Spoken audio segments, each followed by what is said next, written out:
All right, let's talk about the chain rule, section 10.4. Okay, so we want to replace this question mark right here with an expression that'll make it valid. And so basically what it's saying is that as we take the derivative of this expression, 2x plus 9, all of it cubed, we will get 3 times 2x plus 9, that squared times something. Now what is that something? So what we do with this, so notice how we have 2x plus 9, that kind of looks like a function of itself, right? But then we raise it to 3, to a power of 3. So that kind of, the outer function kind of looks like x to the 3. Or perhaps I use a different variable, u, where my u is this inner function, 2x plus 9. So if I was just taking the derivative, ddu, of 3, or u cubed, I would bring down that power, right, 3u, and then decrease the power by 1. So we get 3u squared. So notice how that's very similar to the first part of the derivative that we were given. But I'm not taking the derivative of u cubed. I'm taking the derivative of all that stuff inside cubed. So what we need to do is we still have to take the derivative of the stuff inside. We only took care of the outer function, which was this cubic function. But we didn't do anything about the inside. So we need to multiply it by the derivative of what's inside. And by what I mean by what's inside, it's all this stuff inside the parentheses. Because we already took, or let me do it here, all this stuff. Because we already took care of the cube, right? With bringing down the power and decreasing it. But we didn't touch anything inside that function. So outer versus inner. And so we haven't done anything regarding the inner stuff. So 2x plus 9. And so if I just erase that, what do we get? So the derivative, break this apart, d dx of 2x plus d dx of 9, right? 2x plus 9 squared. So I get this multiplied by 2 plus 0, or just 2. So you get 6, or let me keep it this way. We get 2x plus 9 squared times 2. And so to match it with what we were given with all this, so we really just want the 2. And so your answer is 2. So again, try to identify the outer function versus inner function. So the outer function was this cubic function, which they took care of here. And then the inner was this 2x plus 9, which we still had to take the derivative of. Something like that. But we'll see it in more examples. So same kind of concept here, where I have d dx of this 5 minus 3x squared of 8. So if I didn't look at anything in the middle, this function kind of looks like d du of u to the 8th, right? That's my outer function.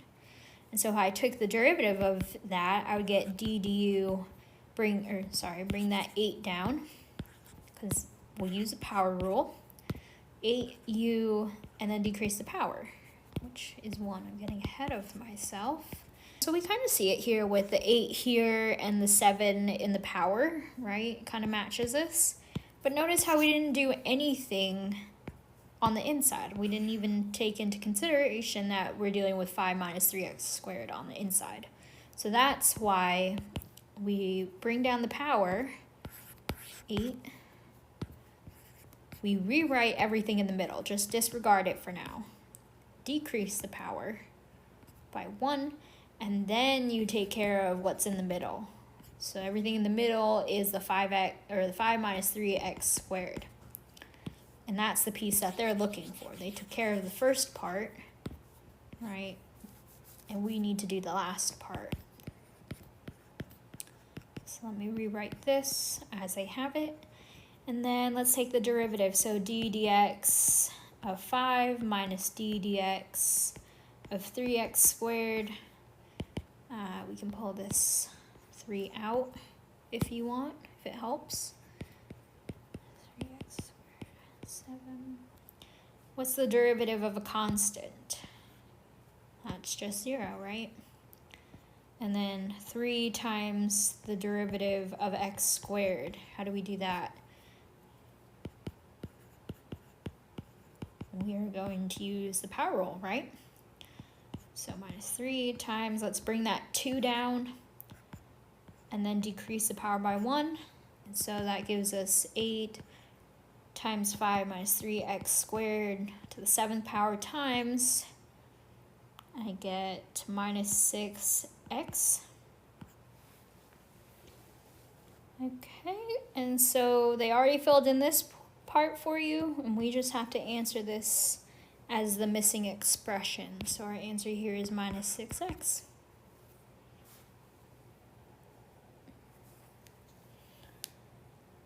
All right, so this is a multi-part question. We want to find f prime. We want the equation of the tangent line, and then if we have a horizontal tangent line. All right, so let's take the derivative of f prime. So we have f of x equals 6x minus 2. So notice again, we have something on the outside. We have this outer function that's taking the 1/2 power, and then we have something going on in the inside. So let's first take care of the stuff on the outside. That's that power. If we wanted the derivative, we would just use the power rule. So bring the power down, that's 1/2. Rewrite everything in the middle, or the inner part, and then decrease the outer power by 1. And so we just took care of that part, but notice we didn't do anything with the 6x minus 2. And so that's when we take the derivative of the 6x minus 2. And so that gives us, I'm going to rewrite this 1/2 6x minus 2 to the negative 1/2 when you subtract 1. And then my derivative of 6x minus 2, hoping you can recognize that now, is just 6, right? 6 times 1 minus 0, so it's just 6. And so we can rewrite this just a little to make it nicer, perhaps for the next part. Square root of 6x minus 2. So this negative just means taking the square root, and the negative means bring it down to the denominator. And then 1/2 times 6 is 3. Okay, so that's our f prime. Yep. And so the equation of the tangent line, we want to know it at x equals 3. So 2 things we need to know. We want to know what is my m. That's going to be my f prime of 3 at my point 3. And to get b, we have to get the point 3 comma f of 3. So let's find those 2 things. We have f prime of 3. Let's plug that into our derivative, which we found up here. 3 over square root of 6 times 3 minus 2, which is the square root of 16, or 3/4. So that's my m. Now let's find f of 3. This is my original function up here. It's going to be the square root of 6 times 3 minus 2, which is just square root of 16, or 4. And so I have the point, or I'm gonna put over 0.34. I have my slope, which is 3/4. So all I need to do is just solve for b. So 4 is equal to 3/4 times 3. I just plugged in this point here, plus b. Right, I have the form y equals mx plus b.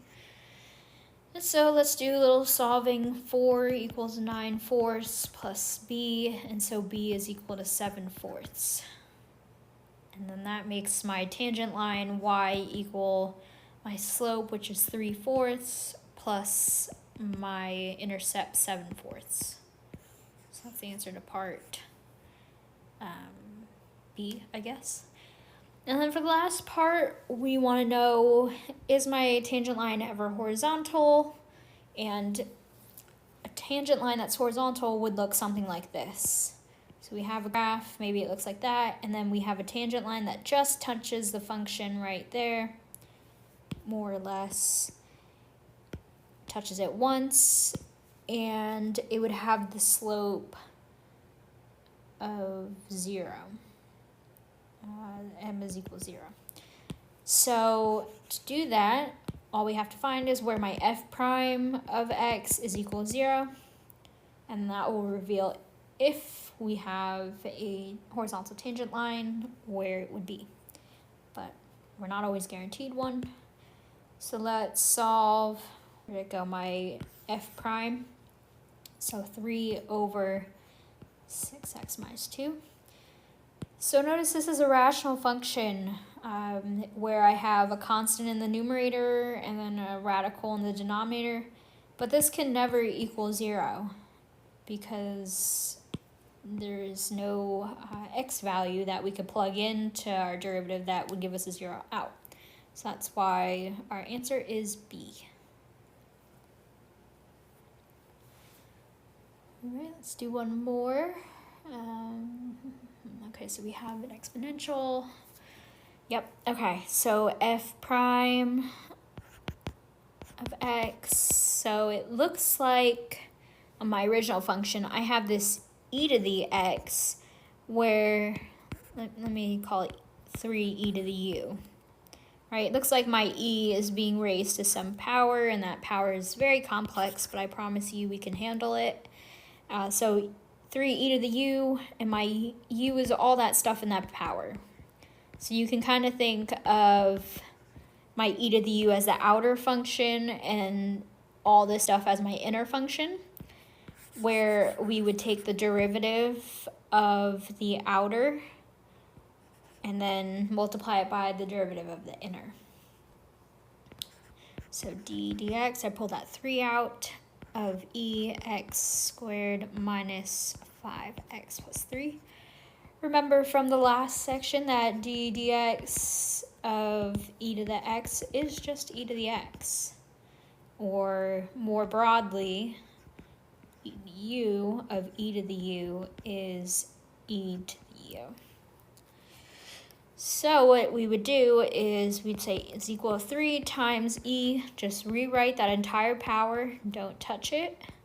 So now we just took the derivative of the outer function, which was my e to the x, but now we have to take the derivative, multiply it by the derivative of the power, everything we didn't touch. That was my inner function. So I get 3e to all that stuff in the power plus 3. And now we can just take the derivatives one by one. The derivative of x squared, that is just going to be 2x. Remember, bring that power down, decrease the power by 1. Then the derivative of 5x is just 5, right? You just take that coefficient. And the derivative of a constant is 0. And so we get the answer 3e x squared minus 5x plus 3 times 2x minus 5. And that is our f prime of x. And, you can also multiply this 3 through if you want to make things look nicer. So 6x minus 15. Probably don't have to unless it asks you to. But yep, that's our derivative. And then we want the slope of the tangent line at this point, x equals 0. So again, we want our slope. That's going to be given to us by f prime at this point 0. And then b, that's how we get the y-intercept. We got to use the point that we were given, so 0, and then its value, and then solve for b. So let's find those two. f prime of 0. Let's just plug in 0 into my derivative wherever I see an x. So I get 6 times 0 minus 15. All of that's multiplied e. 0 squared minus 5 times 0 plus 3. So I get minus 15 e to the 3. So that gives me my slope of minus 15 e to 3. And then let me find f of 0. This is my function value at 0. So this is going to be 3e 0 squared minus 5 times 0 plus 3. And so this gives me 3e 3. So my point is 0, 3e3. All right, so now we have enough to figure out what my tangent line is. So y equals, my slope again was minus 15e3 plus, or x plus b. All right, and then I was given that point, or I found that point, 3e to the third power is equal to minus 15e to the third power times 0 for my x plus b. And so I get that my b is also 3e to the 3. And so my tangent line is equal to y equals my slope, minus 15e to the 3, plus my b, which is 3e to the 3. So the answer to the second question. And then the last one, remember how we did this in the previous question? We want to know, when is my f prime of x equal to 0? So we want to know 3e, or actually, I'm going to use this form.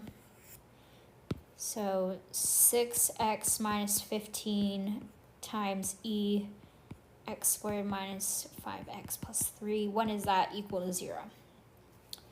So an exponential function will never equal 0.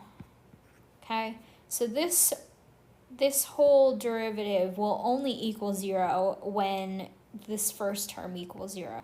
Because anything multiplied by 0 is 0. So I'm just going to solve where 6x minus 15 is equal to 0. So I get 6x is equal to 15, or x is equal to 15/6.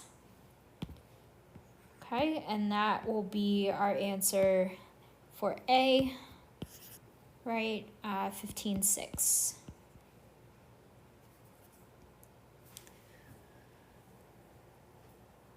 Okay, so now we're dealing with composite functions or domains, right? So for the natural log of u, that's my f, natural log of u.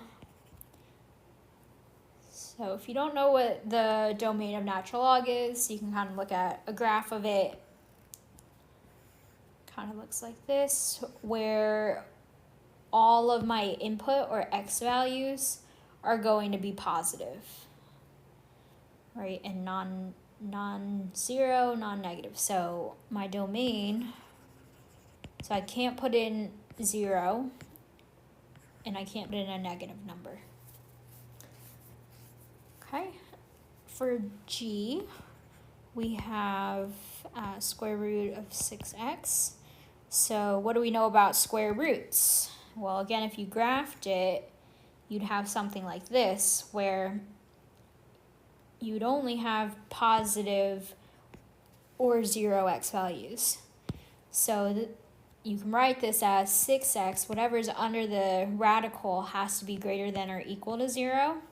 And so x must be greater than or equal to 0. And using interval notation, we write 0 as a bracket because we include 0. And then the last question is asking for the composite of f of g of x. So if we have m of x, we would write it as the natural log, which is my outer function f.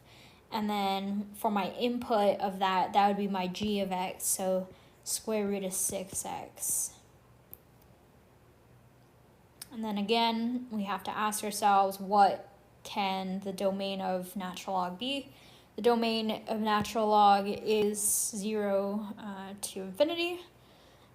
And so the only difference now is we have to ask ourselves, can the values that we can put into G, can these values, once put into G, return a value that cannot be put into F? So I'll say it one more time, maybe using domain and range. Based off my domain of G, right, based off what I can put into G, and then what I can get out, or its range, what could go into F, basically. So again, going back to our graph, we know that, and let me label this, I should have labeled them. Okay, so my graph, we want to know the domain. Well, we don't need to know it. Yes, and now we need to know the range of G, because this will go into the domain of F. And so the range is going to be any number from 0 to infinity, right? Because if I do x equals 0, my G of x will be square root of 6 times 0. And so that'll be 0. Remember, these are my y's. And so my range will be this as well. But then we have to consider the domain of F. And so because the range of G includes the domain of F, there is no restrictions here. So that's good. So then we just take on the domain of F, which is all positive numbers. So 0, not included, that's what this parentheses mean. Okay. But now we'll see in the next example, I'm pretty sure that the range of G will restrict my domain of F.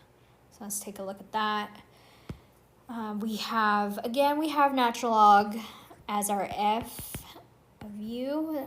So again, that has to be any number greater than 0. Right, can't put in 0, and we can't put in negative numbers into natural log. For the domain of G of x, 25 minus x squared, well, this is called a polynomial, right? And what do we know about polynomials? Well, we know that I could put in any x value and get an x value out, so the domain is all real numbers, right? And we can kind of confirm this if we graph it.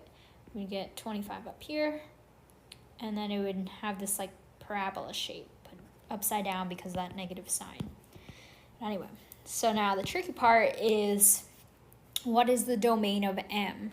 And so my domain of M of x is my f of x, so my outer function is the natural log, and my inner function is 25 minus x squared. And so what do we know about natural log? Natural log has to be, whatever's in the middle has to be greater than 0, right? So natural log of u, let's say u must be greater than 0. So we can form the inequality 25 minus x squared, that's the stuff inside the natural log, must be greater than 0. And so we can solve this inequality like so and find that x has to be between -5 and 5. And so in notation, interval notation, we just write -5 to 5. So notice how now the domain of F is very different from the domain of M, because the range of G restricted it. Okay? All right. I believe 2 more application problems, right? So let's get to it. We have a total cost in hundreds of dollars producing calculators per day. So it looks like we're going to need a C prime. I'm going to rewrite C of x with a power, just because I know how to handle power rule, right, when taking the derivative. So the radical can be expressed as a power as 1/2. And so when I take C prime of x, I'm just going to take the derivative of 6, and that's just going to be 0, right? It's a constant, plus the derivative of the second term. So 2x plus 16, 1/2. And so this is a chain rule problem again, because I have a function on the outside, that 1/2, and then I have a function on the inside. So to take care of that, I first do the derivative of the outer function, which is this u to 1/2. And so when I take the derivative of that, we use the power rule, right? So let's bring that 1/2 down. I'm going to rewrite everything in my inner function. Won't touch it right now. And then decrease the power by 1. And then now I'm going to take the derivative of everything in my inner function. 2x plus 16. Okay? And so now this would be 1/2 2x plus 16 to the minus 1/2. And then let's take the derivative of my inner function. The derivative of 2x is simply 2, right? And then the derivative of 16 is a constant, so that's just going to be 0. And then these 2's cancel. And so I'm left with 2x plus 16, or we can also write this as 1 over 2 to the x plus 16 square root of it. Okay, so that's going to be my answer for my c prime of x. So now we want to know what my c prime of 24. So all we do is just plug in 24 into my derivative. 2 times 24 plus 16. That will give me 1 over 64, or 1/8. And then c prime of 42. Again, just plug in 42 wherever you see an x. 16, and that gives me 1 over square root of 100, or just 1/10. So the last question is kind of asking about what's happening as production increases, right? How do we interpret this? So as production increases, that's going to be my x. What's happening to my cost? Is it increasing, decreasing? So what's my cost doing, up or down? And so we notice that our rate for when my x is 24, it was 1/8. And if you need to turn that into a decimal, it could look like this, which is 0.125. And then when my x is 42, then my rate is 0.110. So we notice that it's decreasing, right? It's smaller. So then that means that as production increases, my cost is decreasing. The rate of change is decreasing. So that's why A is our answer. Okay, so we're given a function x is equal to our bike helmets that are being sold per week at some price P. So here they kind of switch up the variables, but don't let that confuse you. This is really our y, or our f of x, as our output, and our input is our x. So we can just treat P like another variable. Let me rewrite this real quick because I think it'll be useful, because we will be taking the derivative real soon. So I would get comfortable with rewriting square root of x as x to 1/2, or square root of anything is that anything to 1/2, because I think that'll be helpful in the future. But anyway, let's take the derivative as suggested by part 1. We're taking the derivative of x with respect to p. And so I'm going to keep that 80 on the outside. It's a constant, okay? And so I see that I have this 1/2 as my outer function, and then I have this p plus 9 as my inner function. So let's take care of that outer function first. So I'm going to bring that power down, the power rule, right? Power, and then multiply that by the stuff on the inside. Don't touch it, just rewrite it. And then decrease the power by 1. So we just took the derivative of the outer function. And then now we need to take the derivative of the inner function. So the derivative of the inner function p plus 9 is just the derivative of p, which you can just think of the derivative of x, which is just 1. And then plus the derivative of 9, which is just 0, right? So that one wasn't too bad, I don't think. And then we also, I always forget the 350. And then that derivative of the 350 is 0 as well. So it doesn't really add anything to the derivative, at least. Okay, and our derivative, this becomes 40. So I get 40 times p plus 9 to the minus 1/2. Or you can rewrite this as 40 over the square root of p plus 9. That's our derivative. Okay, for the next question, we want to know what the instantaneous rate of change is and the price, or the supply, I mean, right? Supply and the instantaneous rate of change when our price p is 91. So all we have to do is figure out which equation we need to use. For supply, that's going to be described by this x function. So I'm going to plug in x is equal to 80 times my p, which is 91 here, plus 9 to the 1/2 minus 350. So I get 80 square root of 100 minus 350, or 800 minus 350, which will give me 450. So my answer is 450. And then for my instantaneous rate of change, then we'll use my derivative, because that describes the rate of change. So I'm going to plug in to my d dx 40 over square root of 91 plus 9, which is 40 over square root of 100, or 4, right? And so the last question is just asking you to interpret it. At price 91, our supply is 450. That's given to us here. I'll write it here, 450. And the supply is increasing or decreasing. So that's going to be given to us by the sign of this number. Since it's positive, we would say that this is increasing. All right, and what's the rate? Well, that's the number that we got, so 4.